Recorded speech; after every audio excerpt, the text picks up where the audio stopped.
Из древности до наших дней, и это название не случайно. На постоянной выставке представлено более 40 работ, среди которых 4 экспозиционных панели, или как их здесь по-другому называют, оживающие картины.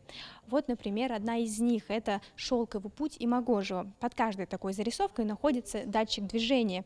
Как только зритель подходит к ней, анимация активируется. Так выставка становится намного интереснее и увлекательнее, особенно для молодежи. Полное погружение в мир богатой культуры и самобытных традиций. Работы талантливых художников и дизайнеров вдохновлены красотой и духом ингушского народа. Это наряд в исполнении Айны Инаркиевой. Платье отличается от традиционного чуки и показывает процесс влияния городской одежды и моды 20 века. В коллекции Государственного музея изобразительных искусств немало ценных экспонатов. Здесь можно увидеть портреты, пейзажи, этюды и даже шахматный стол Магомеда Кариева.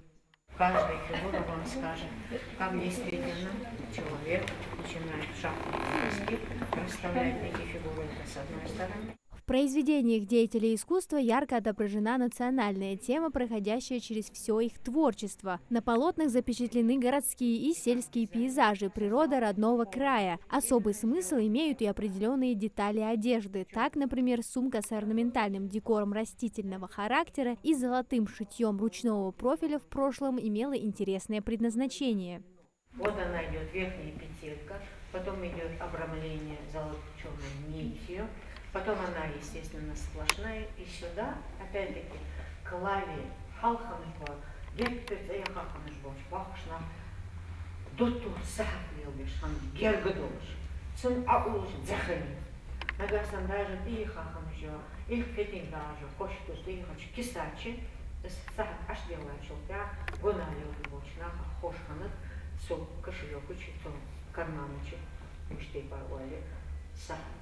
И это была ценность, которую сегодня, если вы увидели Мерседес-Бенц, вам кажется, все золотые вещи у него есть. Экспозиция вызвала большой интерес у посетителей. Это студенты Ингушского государственного университета. От яркости красок и эмоциональности картин в восторге все. На переднем плане изображена как девушка танцует ингушский танец. На заднем плане мы видим красивые горы. И по этим горам пролетают птички. Картина как бы не стоит сама на себе, она как бы представляет себе живой образ. То она движется то вперед, то назад. Дук суртуш дук, чата ербил булдах bizim барсахан ялчы. Ире тязит Акиеве суртыр.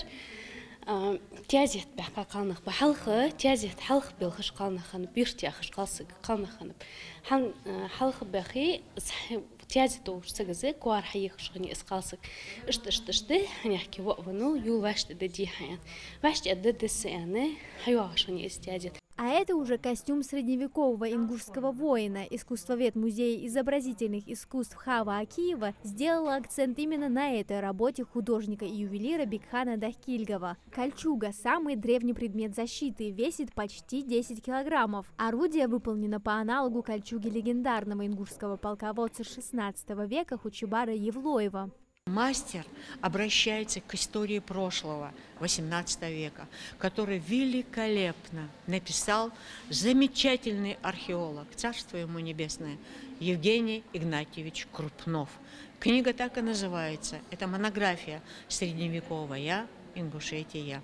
Но посмотрите на него, в котором именно Бекхан Дахкильгов, художественно обрабатывая этот металл различного, естественно, состава, он воссоздает кольчугу в полном ее объеме, точно так же, как и головной убор, мисюрка, налокотники и так далее. Краски гор и душа народа. Выставка – это путешествие в мир истории, красоты и глубокого смысла. Своеобразный мост между поколениями, благодаря которому можно понять, как формировались ценности ингушского народа. Для посетителей действует пушкинская карта, благодаря которой молодые люди смогут оценить труды ингушских художников и мастеров. Амина Зязикова, Магомед Кендиев, Магаз 24.